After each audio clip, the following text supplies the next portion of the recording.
So my name is David Evans. This session is called Time Off for Good Behaviour, which means that if you don't ask any difficult questions, I won't go for 2 minutes. That's not quite true, of course. You're allowed to ask questions. But I am a value-driven presenter. I don't believe in filling up the space just for the sake of it. I've got a certain number of points to share with you, and when those points are done, I'm done. Who am I? Well, I'm an agile testing coach, basically. Have you noticed that we started the day with an architect, we had some developers, we're ending with a tester? What's wrong with that picture?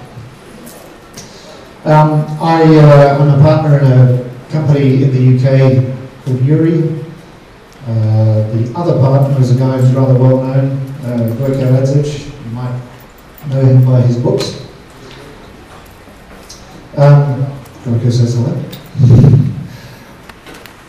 I happen to be Australian, but I live and work now in the UK. And much of my work is helping organisations with adopting better practices around acceptance test-driven development, specification by example, behaviour-driven development, similar things like that. So I deliver training courses and consulting and coaching. So what's this session about? Well, let's just parse that subtitle. What do I mean by getting the most out of your BDD artifacts? Well, getting the most out of it just means, well, I want to increase the value of the things that we create. And I want to help make these things live a longer life. Just to get make sure these are valuable for the long term rather than just temporary things that get us to a story done, for example. What do I mean by BDD? Well, the obvious definition, behaviour-driven development, but I'm including the closely related practices. So for the purposes of this talk, I'm treating BDD, specification by example, and acceptance test-driven development as synonymous. Okay? It's all the things where you're writing a business readable acceptance test prior to doing the implementation of the story that satisfies that business person.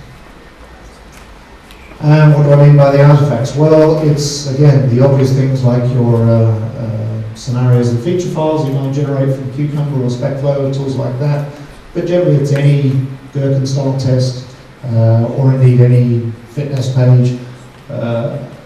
Fill in the blanks here. You know, if you're using alternative tools, you know the sorts of things that you're putting.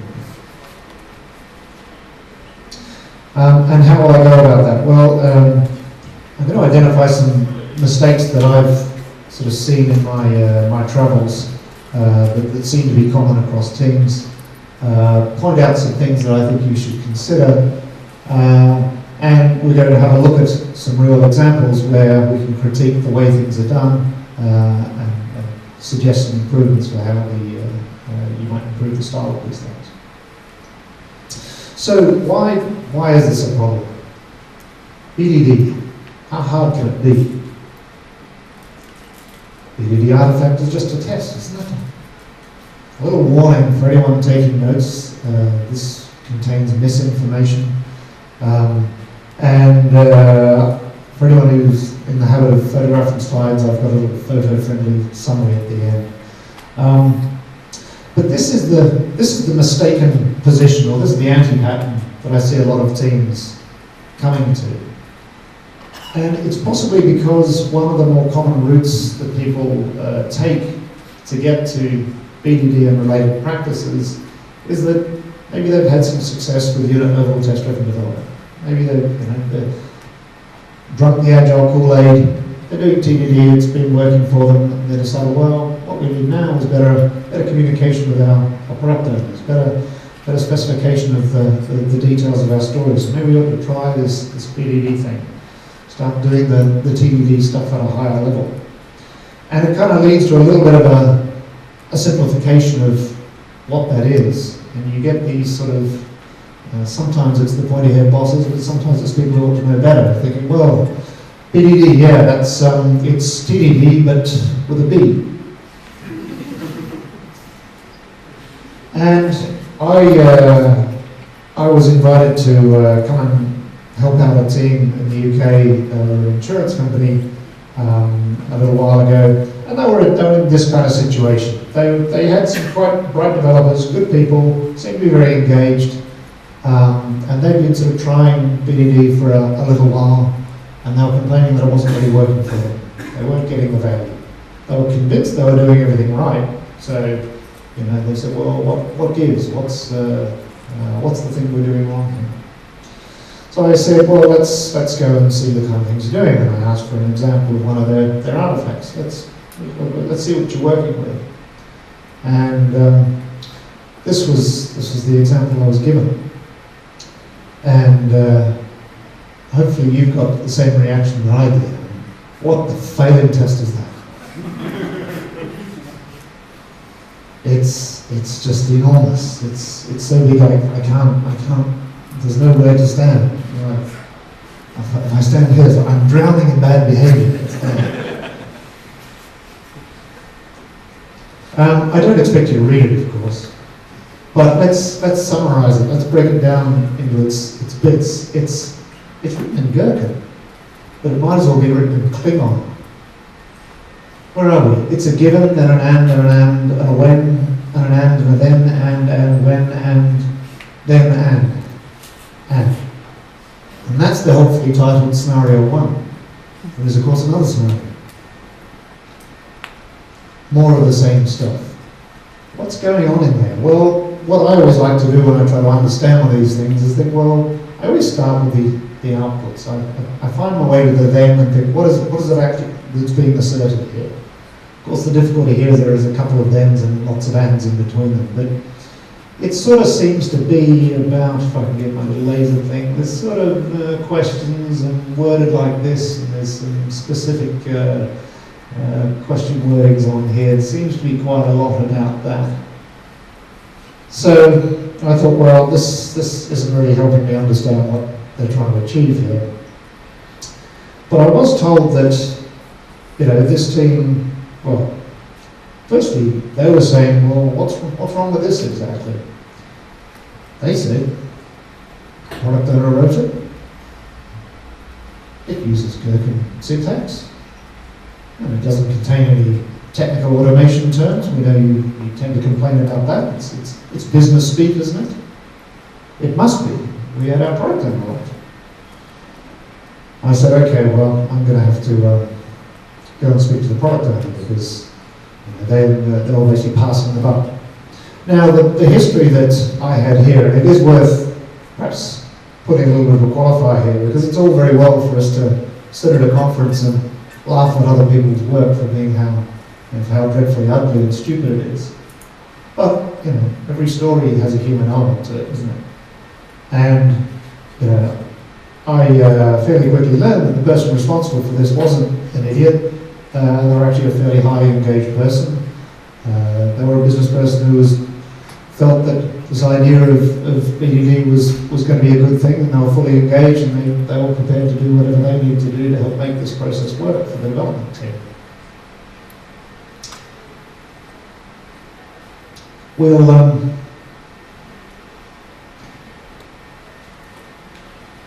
The problem, of course, was that what they'd said to this product owner was, here's how BDD works. You have to write an acceptance test for every story that you give us. And we're going to automate that acceptance test, and it'll give us fast feedback. You'll know that the feature is done when the test that you've created passes.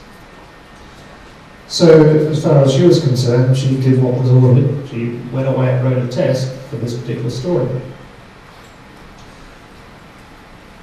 We'll come back to some of the history behind that, but let's get the first point out of the way. Of course, the BDD artifact is not just a test. One of the purposes it serves is that it does test something that we've implemented. But really, the value of that is it's only part of the picture. And what I like to say is that the things we create have three really important roles, or three sort of key steps in their value cycle. One is the now. When did we first create this? Why are we doing that? We're creating these things because we need a clear and unambiguous specification of what it is that's the problem that needs to be solved. So before we can even use it as a test, it needs to serve that purpose. It needs to have the value of saying, do we now have a shared understanding of what it is that we're trying to do? So its first role is a specification about what we intend to do. Something that we can actually discuss and critique, get some agreement on. Fairly soon in our process, assuming we're doing this on a reasonably lean and agile, just-in-time basis, and not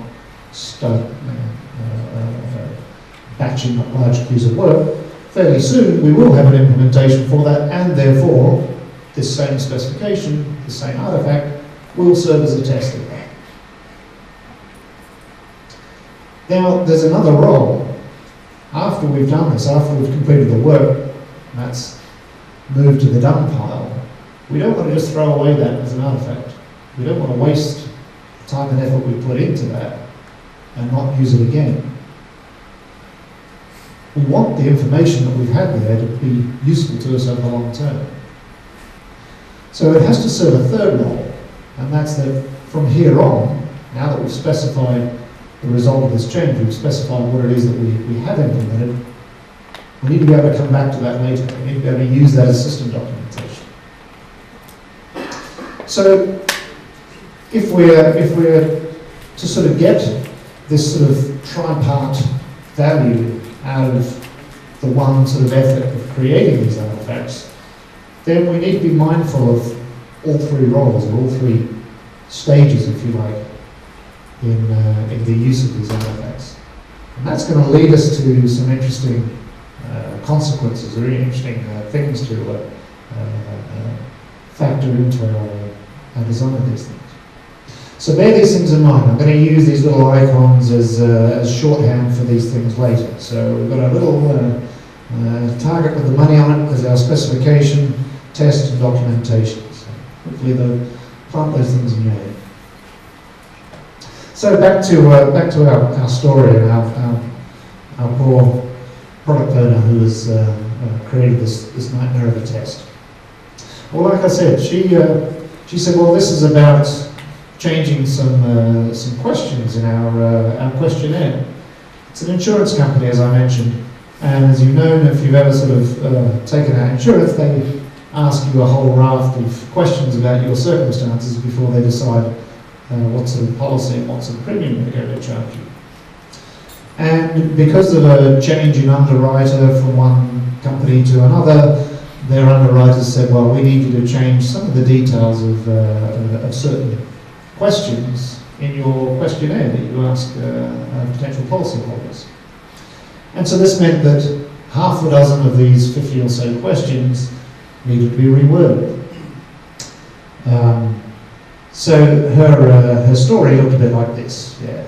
In order to meet, substitute correct company name here, in order to meet their legal requirements, I need to change the text on the following questions. And these sort of rather technical looking things I queried, I said, oh, are you sure that's what you call these things? And it turns out, she said, yeah, these are IDs that I have on my master list.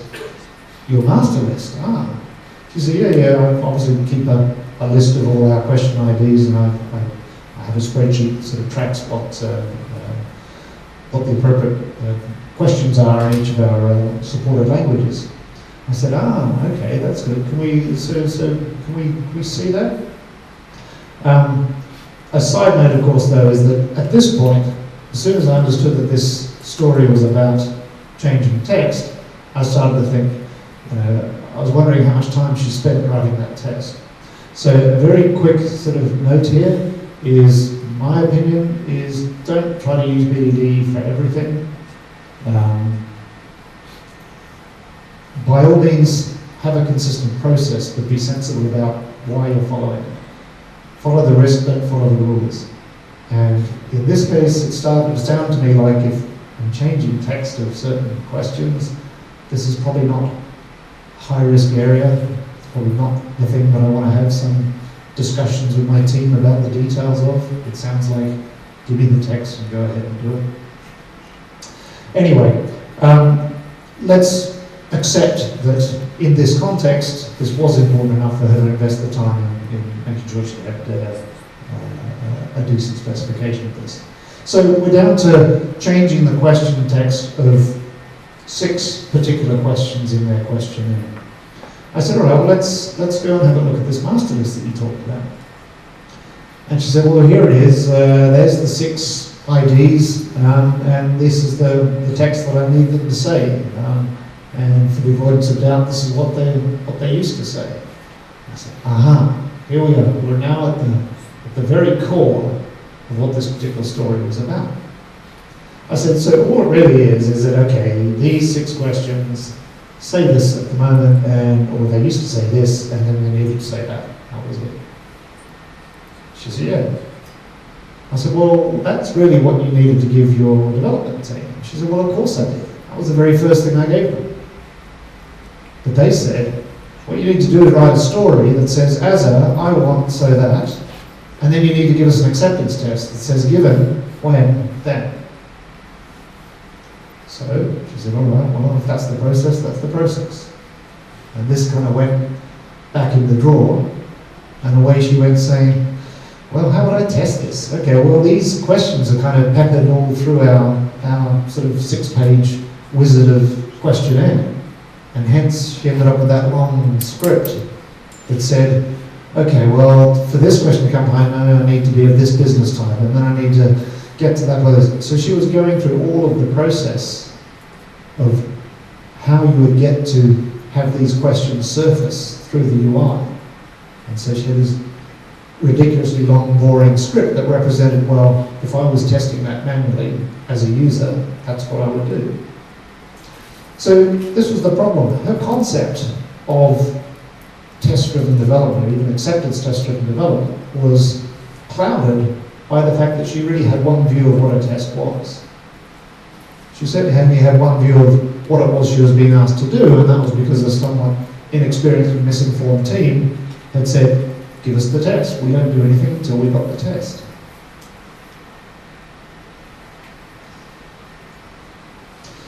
So there's another thing here too. That there's the story itself, and there's the specification of the behavior that story is trying to change.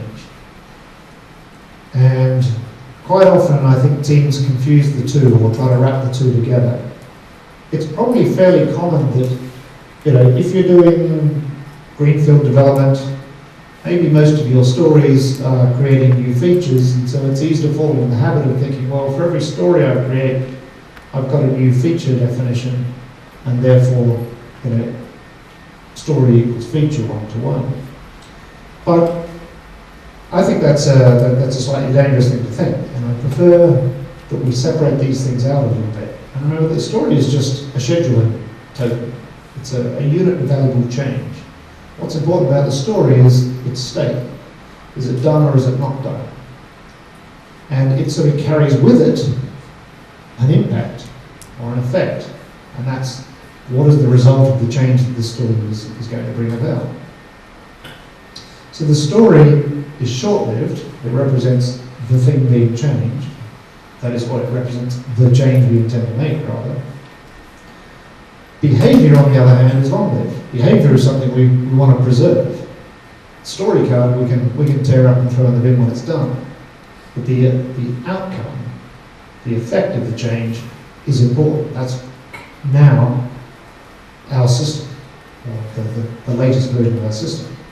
So they needed to separate out two things in this case. So the change was change this old text to this new text, but the specification, the behavior, if you like, is the new version of our whole list of question IDs and their associated text. And that's the thing that's sort of just the specification as a whole. So the fact that this change only changes a subset of it doesn't undermine the fact that it's the specification of all the questions that we're interested in. What is their current state? Now, I said earlier that we've got the three important roles. There's the role of the artifact as a specification, its role as a test, and its role as documentation. And that leads us to trying to balance some interesting forces when we're creating these things. And the first of these is to do with the scope of what we're trying to describe. Because in each of these three roles, there's sort of an interesting sort of triangular tension between each of these things. In the first case, when we're thinking of this as a specification, well, the clue is in the name.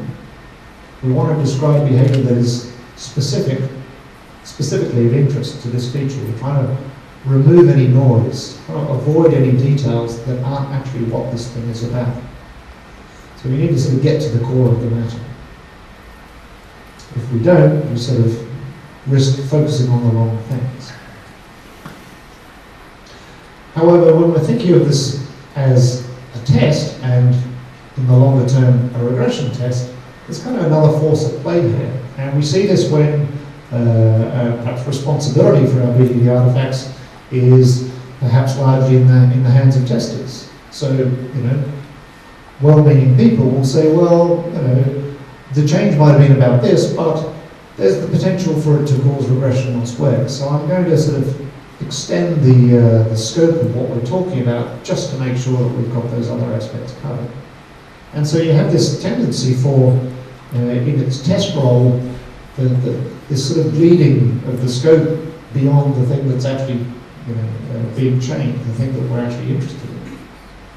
There's a tendency to say, well, okay, I know I'm just checking the text, but I also want to make sure that that hasn't impacted other questions, or that the sequence in the wizard is still right. So you have a tendency to sort of start wrapping up other things that are really not what this change is about. And in the other role as documentation, well, what we want is something that's up to date and maintained over the long term, and therefore our key criteria here when discussing what is the scope of the thing we're writing is this going to be maintainable? So again, with sort of the thing that brings the two other aspects together, we want to minimize the amount of change we need to make, but we also want to minimize redundancy. So we want to sort of try and rein in that tendency to make this thing wider than it really is, because we want to make sure there's only one place that we would need to go if we need to change this specification in the future. Now there's a second set of forces, and that's somewhat related, but it's to do with how much detail do we put into the artifact itself. What level of detail do we need to go down into to serve each of these purposes? And again, it seems there's this tension here, especially between the role of specification and the role as a test. As a specification, we want to make sure we've got the most important things. So the clarity and terseness, conciseness are the things that we would characterize as a good specification. Almost the shorter the better. So we don't want to have extraneous detail. We don't want to lose sight of what this is actually about by sort of going down into too low a level. We want to sort of keep it at the level at which the business person would discuss this. Problem is that from a testing point of view, we sort of need this to actually work when we're trying to make this automatable. So we have a problem of, if we want to invoke some object, well, there's all these other things that sort of comes with that. We've got this problem of in order to get to that question on the wizard, there's all sorts of silly hoops that we would have to go through. And our testing of this suddenly starts to drag in all of these other dependencies in order to make the test sensible and complete. And our problem from a documentation perspective is that we may well have understood what we were talking about whilst we were constructing this. We had our whiteboard workshop or whatever, and we were sort of discussing this with product owner. Everything's going okay, we know what we're talking about. But as soon as we've captured that and we move on to the next thing, and maybe somewhere down the track we've got some regression error in our regression suites, we need to understand, well, what's gone wrong? What was this about? What was the rule that we were explaining? We don't have the chance to sort of get back in the room and discuss this from scratch again. We should be able to go to that documentation and understand fairly quickly what it's about. So again, being too high level might miss the important details. Being too low level might mean that we're buried in stuff that we don't really understand. So again, we need to find that trade-off between the two.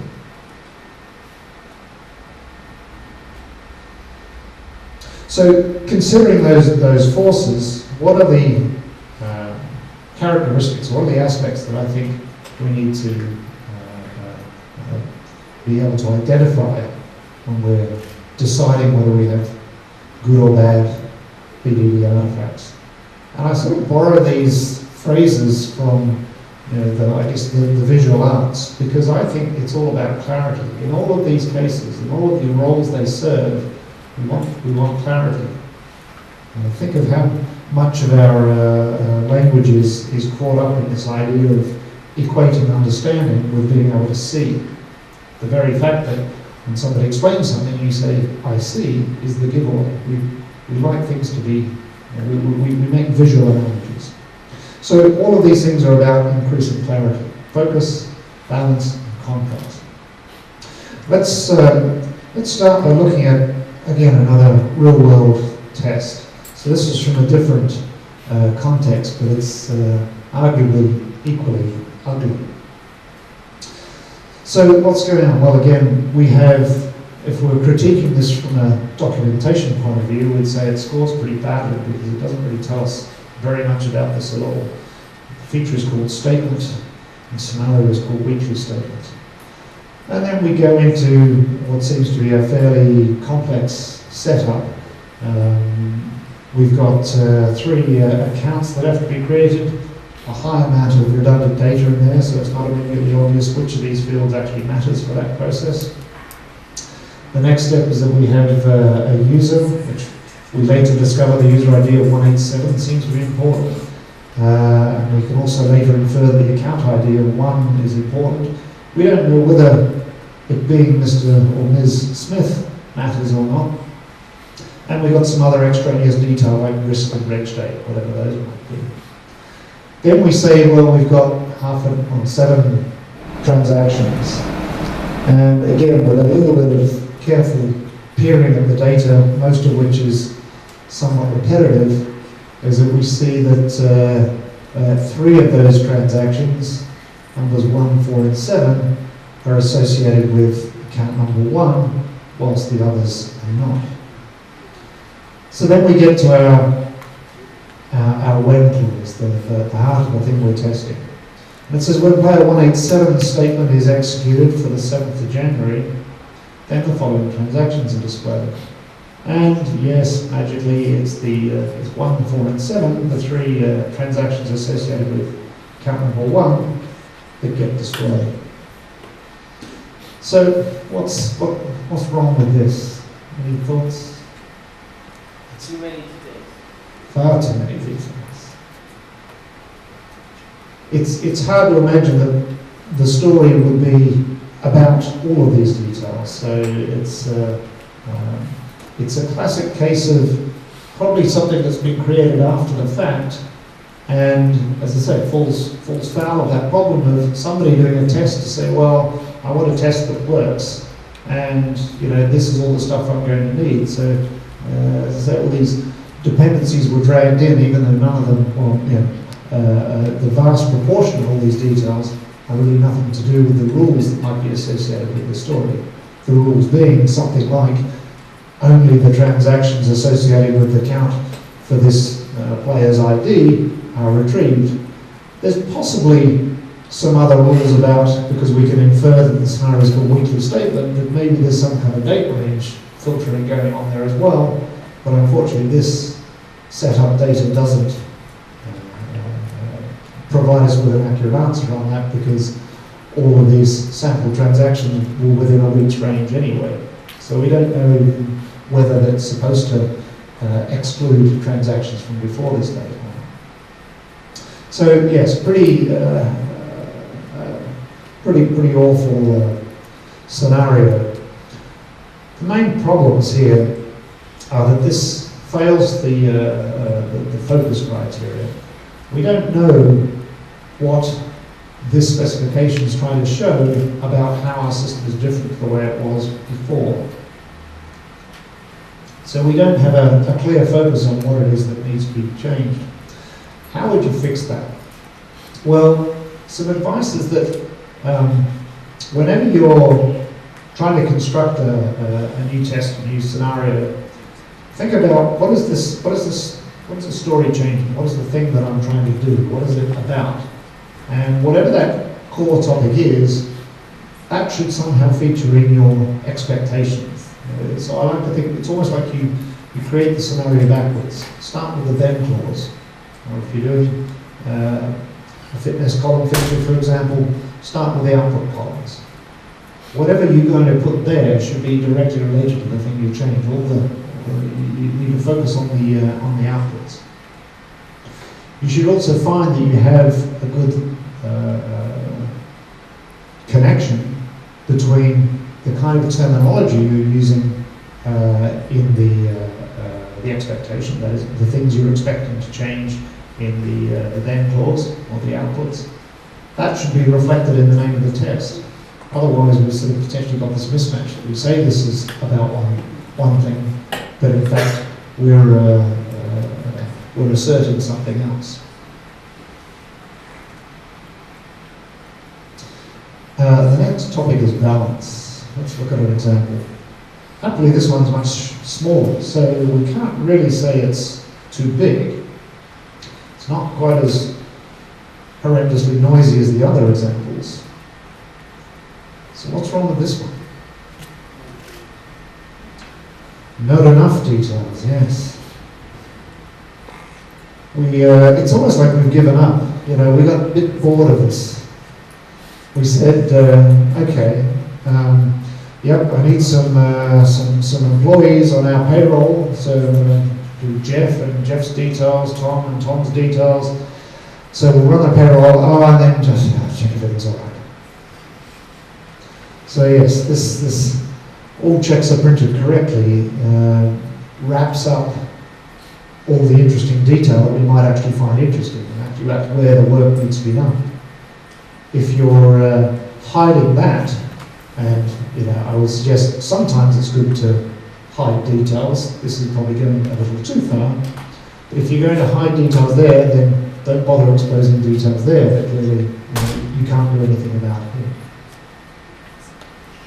So that one suffered the problem of being imbalanced. We didn't have the correct level of abstraction in our givens, in our preconditions, versus the level of abstraction in our expected results or our thens. So the sign that you've got this problem is anything in the given that's not relevant to the then. There's this other idea that might help here, which is that you should aim for hourglass-shaped scenarios, the phrase I use. So this is sort of about how to balance my and statements. I don't mind a reasonable amount of givens with and clauses, stacking them up. And I don't mind a reasonable amount of then and this, if there are multiple things you do actually genuinely need to assert. But I always want a single phrase in the when clause, because this scenario, this test, should be about one thing. So if you've got when and, it's probably that you're wrapping up preconditions, you're including things that ought to be going into your givens.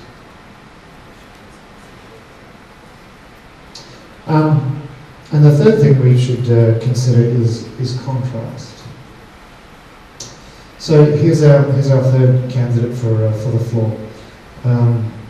What's wrong with this one?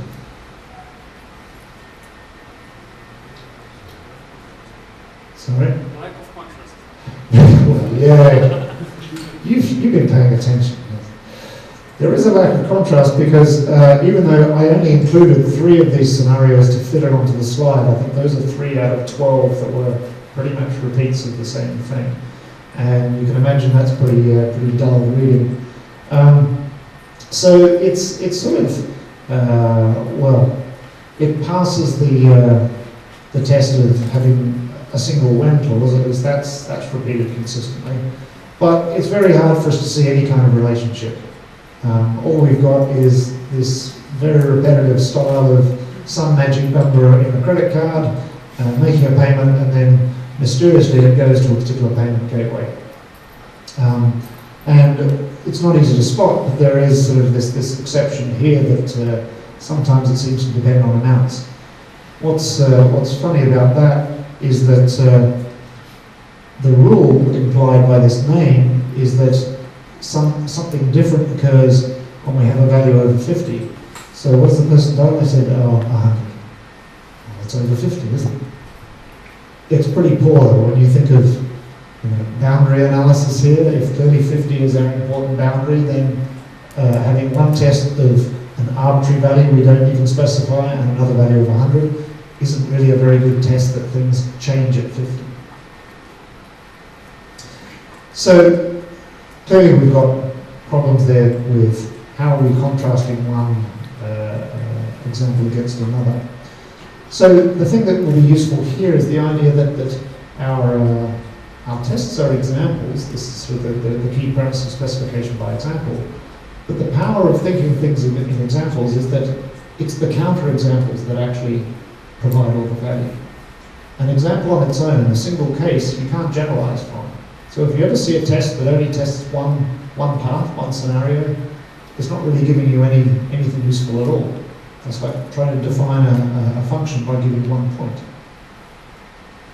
So these little diagrams here are those sort of famous photos that allegedly were proof of evolution in certain breeds of moths.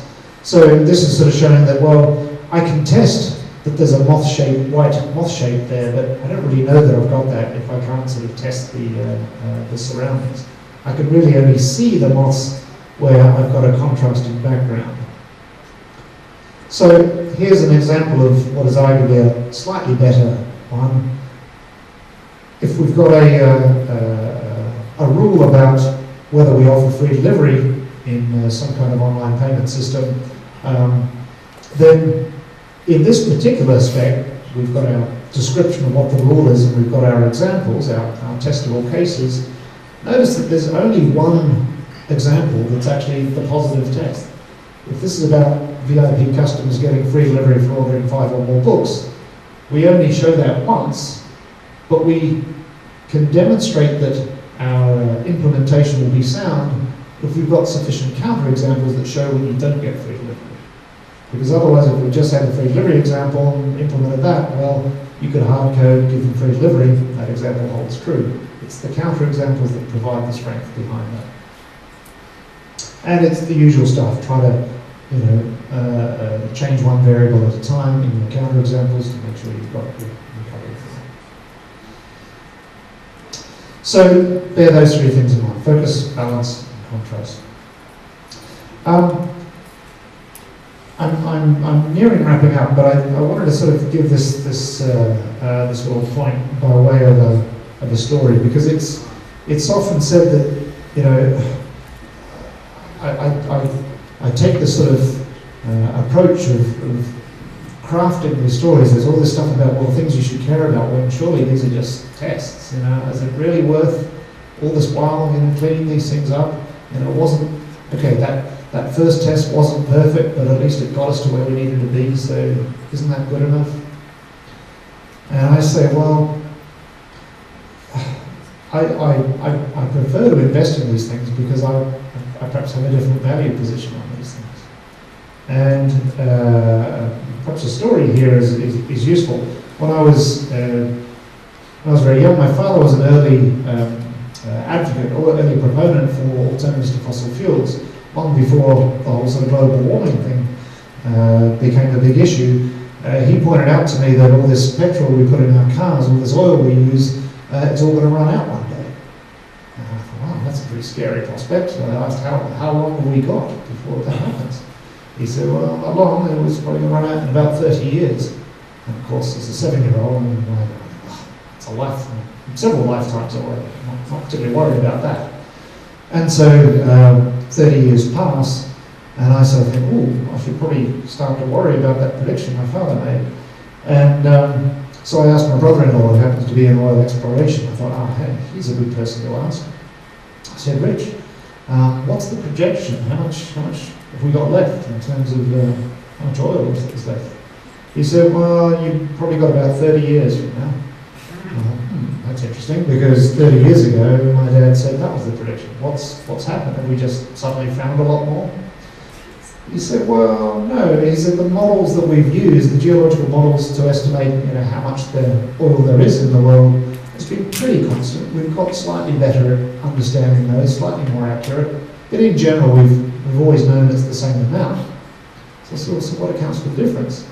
He said, well, of course, the oil just doesn't sit in a great big tank just below the surface waiting for us to turn the tap on. The oil sort of comes in different fields, different reserves of different sizes, different depths below the surface in different locations.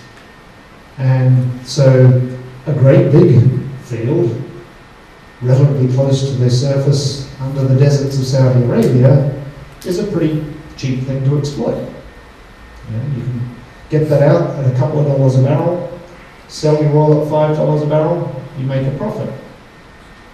Whereas all these other fields that are rather smaller, deeper, maybe stuck under the Arctic, it's going to cost you about $20 a barrel to get that oil out of the ground.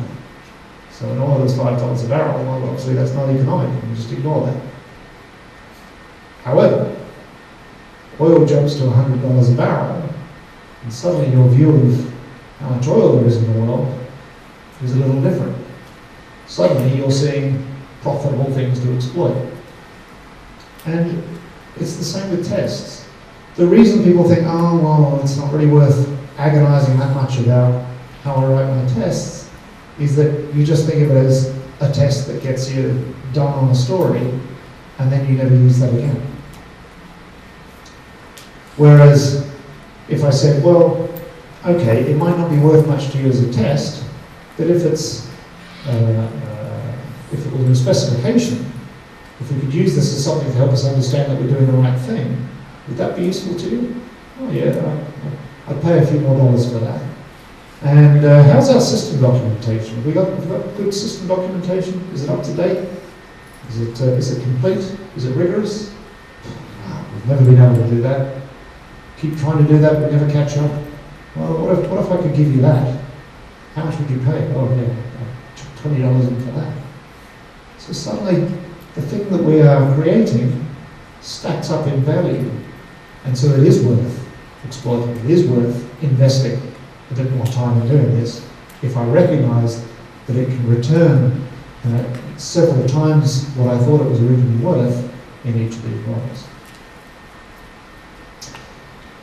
Okay, my closing point is, again, all this extra work, all this care that one puts into BDD, the complaint I sometimes get from pointy-head bosses and development managers sometimes is, well, this is going to slow us down.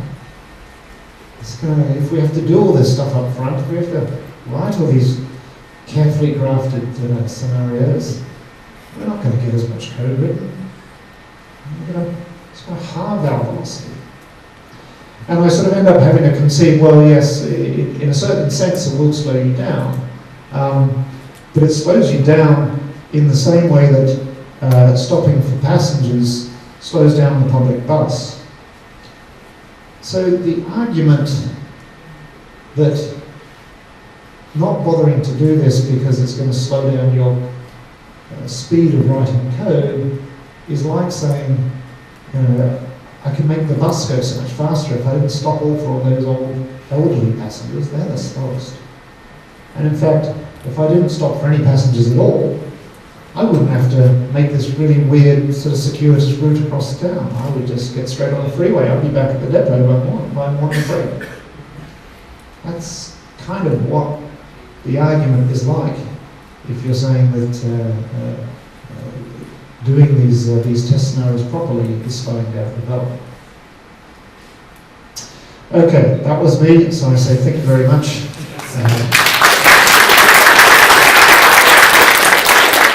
And as promised, this might be a good photo opportunity, and there it all is in one slide. Thank you. I will take questions if there are.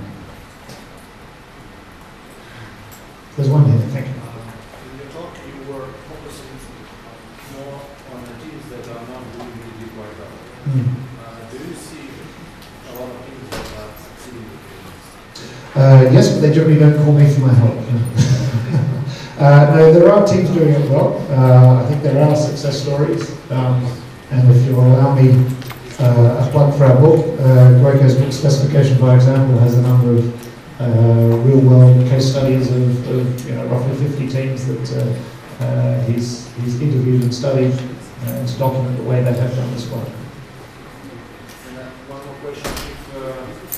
If we take the case of the team who is going to be successful, is usually this set of these scenarios enough to cover the functional requirements of what they need to issue for the Okay, so the question is, for the teams that succeed, are the BDD artifacts sufficient to define functional requirements? Is that correct? Yes, indeed. If you end up with having to create something else, then you generally don't have the right level of detail in your BDD artifacts. That's not to say that everything that you do, you necessarily specify through a BDD artifact. As I say, generally don't sweat the small stuff.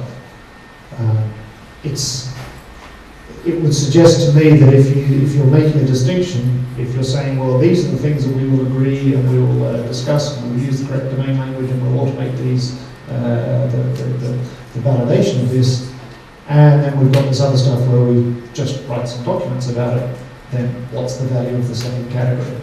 You might as well decide, well, what can we implement safely without having to provide this level of documentation around, and what do we need to do because it's risky? So that's really the question you need to ask. It's either risky and therefore worth the effort, or it's not. Yes. You mentioned that we use BDDs implementation, so that means this case with ridiculous test case with fields. We consider these tests not as field test, but as properly updated specification. Okay, so I'm not sure that I've followed the question, but is it in the situations where we've got tests that have too many fields and therefore aren't suitable as documentation? Yeah, I mean that case was correct when this doesn't look like proper test. Mm-hmm. But if you consider that BDD has a value of duplication, it works for the team to really have this test. Well, okay, I think I see where you're going. It's my feeling is that tests that don't serve the purpose of clearly defining or documenting a feature are probably not worth having in your living documentation system. It's not to say it's not worth testing those things, but you need to be sensible about the way you partition your data such that you're preserving the information value of the core of what you're trying to specify, and if it's useful for coverage purposes to say, and here's 50 more variations on this test, just to be certain, keep that somewhat separate. Don't let that cloud the information value of your key examples. Okay, I'm happy to stay and answer other questions one-on-one, but otherwise I'll let you go. Thank you again.